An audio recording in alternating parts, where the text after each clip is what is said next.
बिहार सरकार फसलों के नुकसान होने की स्थिति में राज्य के किसानों को सहायता राशि दे रही है। आपको बता दें कि इसके लिए सहकारिता विभाग ने रबी 2025-26 में फसलों की क्षति होने पर किसानों से बिहार राज्य फसल सहायता योजना के तहत आवेदन मांगा है। यह आवेदन पूरी तरह निःशुल्क है। इसका लाभ अधिसूचित फसलों पर दिया जा रहा है, जिसमें गेहूं, मक्का, ईख, आलू, बैगन, टमाटर, गोभी, अरहर, चना, मसूर, प्याज, राई और सरसों और मिर्च शामिल है। फसल उत्पादन में 20% तक क्षति होने पर 7,500 रुपये प्रति हेक्टेयर और 20% से ज्यादा क्षति होने पर 10,000 रुपये प्रति हेक्टेयर की दर से सहायता राशि दी जा रही है। योजना के तहत एक किसान को अधिकतम 2 हेक्टेयर तक के लिए ही सहायता राशि दी जाएगी। इसका लाभ रैयत, गैर रैयत और आंशिक रूप से रैयत एवं गैर रैयत श्रेणी के किसानों को भी मिलेगा।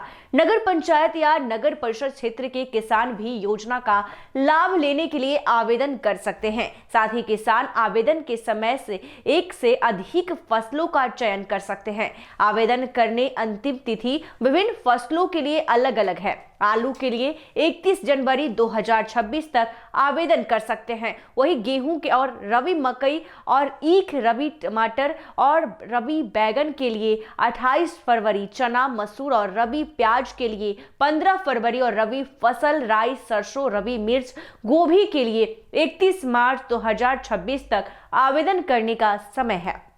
बिहार राज्य फसल सहायता योजना को लेकर सहकारिता विभाग के मंत्री डॉक्टर प्रमोद कुमार ने कहा कि राज्य सरकार किसानों के हितों की सुरक्षा के लिए निरंतर प्रतिबद्ध है। बिहार राज्य फसल सहायता योजना के माध्यम से राज्य सरकार किसानों को फसल क्षति की स्थिति में त्वरित एवं पारदर्शी आर्थिक सहायता उपलब्ध करा रही है, जिससे उनकी आजीविका प्रभावित न हो और वो पुनः आत्मनिर्भर होकर खेती कार्य में जुट सके। कृषि विभाग के डीबीटी पोर्टल पर निबंधित किसान सीधे आवेदन कर सकेंगे। आवेदन के समय किसानों को फसल बुआई के रकबा की जानकारी देनी है। साथ ही आवेदित भूमि का 2-3 फोटोग्राफ के साथ भी अपलोड करना है। इस संबंध में अधिक जानकारी सहकारिता विभाग की वेबसाइट से प्राप्त की जा सकती है। बिहार में फसल क्षति के लिए मुआवजा लेना है तो यह सही समय है। 2025 में अगर आपकी रबी फसल का नुकसान पहुंचा है तो आप मुआवजे के लिए आवेदन दे सकते हैं।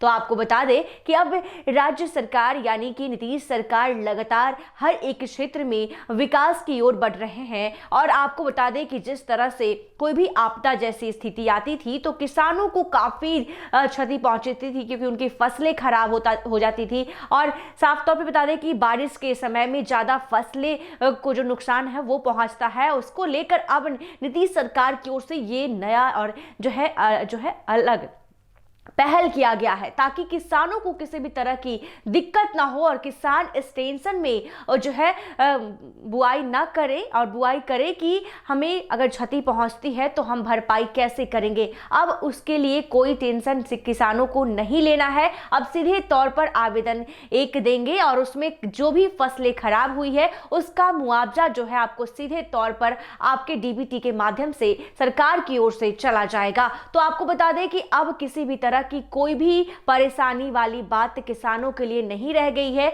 कोई भी फसलें खराब होती है और फसल की वजह से उनका नुकसान पहुंचता है, पैसे सही रेट में नहीं मिल पा रहा है, तो कहीं ना कहीं जिस तरह से अब जो है नीतीश सरकार के ओर से उन किसानों को काफी बड़ी राहत दी गई है जो किसान इससे मरमाहत हैं। और ऐसे में अब अपनी एक जो है आवेदन दे सकते हैं, जिसमें तमाम जो फसलें खराब हुई है उसको लेकर आवेदन कर सकते हैं और उसके बाद नीतीश सरकार की ओर से सीधे तौर पर उनके डीबीटी के माध्यम से पैसे पहुंच जाएंगे खाते में। ऐसे ही तमाम खबरों के लिए देखते रहिए NBC 24। धन्यवाद।